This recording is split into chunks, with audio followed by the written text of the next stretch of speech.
It is so cool to talk to you about this film. I really can't get over the way that you have this breathless feel to the film, and it just flows so beautifully. How long did it take you to find that, I guess, rhythm? Well, I was editing a thing for 2 years, and I entered the edit with a script. So it wasn't like I was trying to find the story in the edit room, but I was trying to figure out how to edit a film to feel spontaneous.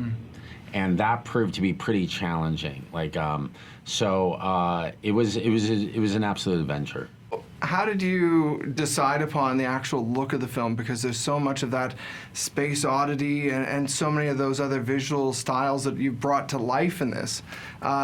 Did that come early on? Did you know that was coming? Before I knew I was doing a film on David Bowie, I was interested in creating what I was calling at the time the IMAX music experience. And the idea was a series of non-biographical musical experiences, like a planetarium show or a in-house theme park ride in Fantasyland at Disneyland. Just a truly immersive experience, like making wine, like extracting the juice from the grape. So that was always the idea, was to create something that's both sublime and intimate. And it became Moonage Daydream. At what point did the actual mixing of the music become a huge priority? Does that have to come beforehand, or did that come after? From the moment of conception, the plan was to only incorporate music in which we can have the original stems and remix ourselves and repurpose into Dolby Atmos and 12.0. So that was part of the reason why the film was made. I had access to those stems while I was editing, so I was cutting all the mashups as I went along.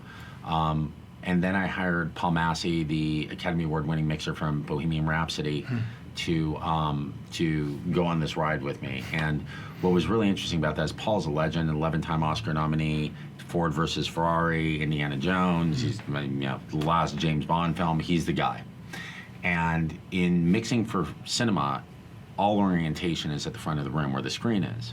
But I wanted to wrap the sound around the room. So it became this very interesting kind of tug of war between the two of us, where I was like, bring it in here more. And it got to a point where I just started mixing. If you're the screen, I would turn my back this way, because the eyes will deceive you and make you think that there's more volume coming from that source. So I wanted to see if there was an even distribution with the eyes closed, which is kind of how I edited the film, I guess, with my eyes closed and open at the same time. It's an amazing effect to hear. I guess I'm curious for you, what's your personal connection to Bowie? Was there something in this for you? Yeah, well, for sure. When I was going into puberty, well, I don't know what came first, Bowie or puberty, but they had the same effect. They both turned me on. That was a little crass. Let me say that again. I don't know which came first, Bowie or puberty. They both completely changed my life and opened up my eyes to a world outside of Studio City. He introduced me to culture. He introduced me to German Expressionism and William Burroughs, to my own identity. He made me feel like so many others that I wasn't alone, and that it was okay. My differences were my strengths. When I was 47, I had a heart attack right when I was about to start this film, and shortly thereafter, I started going through all the Bowie interviews, and I realized that he was kind of offering me at 47 a sort of path to lead a more sort of successful, fulfilled, and complete life. And that's essentially, Bowie talks about the moment that you realize that you've lived more days than you have in front of you is the moment you can really start to live. And he treated each day as an opportunity and an adventure.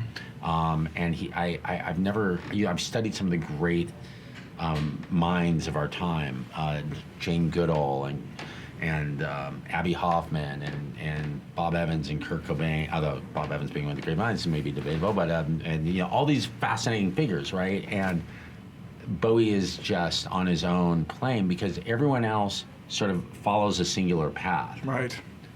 And Bowie felt that by doing that, he would be wasting his life. And when I think like the Rolling Stones, who I spent a year studying in relation to Bowie, which, hey, that works for them. But that sort of level, it's very difficult. I don't think there's many artists in our lifetime who are willing to stake their reputation, their fame, and their fortune, the security of that audience, to scratch a creative itch. But Bowie was willing to do that time and time again. He is, without question, the greatest artist of our lifetime. It's amazing. You brought out everything in him. Thank you so much for the time. My pleasure. Thank you.